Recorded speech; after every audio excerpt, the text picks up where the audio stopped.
January 21st, 2024.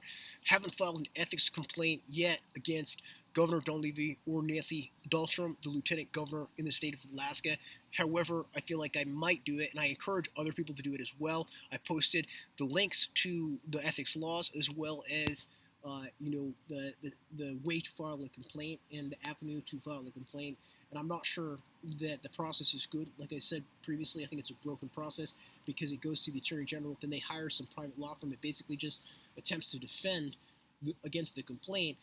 Like it would be in a court setting, but there's no judge. So obviously, it's a very subjective thing because they're hired by the attorney general. The attorney general is working for the state and the governor, and does not want the governor to, lose an ethics complaint battle. But I think clearly Mike Dunleavy, pressuring subordinates with the legislative salary raise, is one thing with the SOC commission on the one hand, doing things basically improperly in multiple different instances, and then obviously, pressuring subordinates, and obviously, using state resources or attempting to use state resources for hyper-partisan political purposes, like this Alaska Affordability Act, is another thing that's a big blow, another big bullet point that is against a violation of Alaska, ethics laws.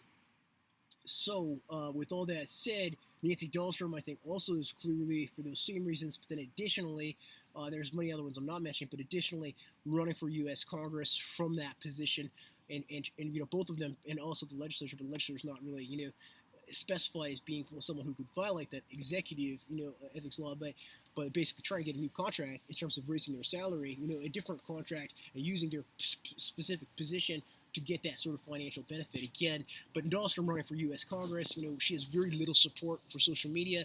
Maybe the Speaker of the House, Johnson, down there in D.C. supported her, but no traction really in Alaska. She clearly would not have an effective campaign or much of a campaign at all. Only a few Facebook likes, you know what I mean? Very little Twitter likes. No videos, nothing going on.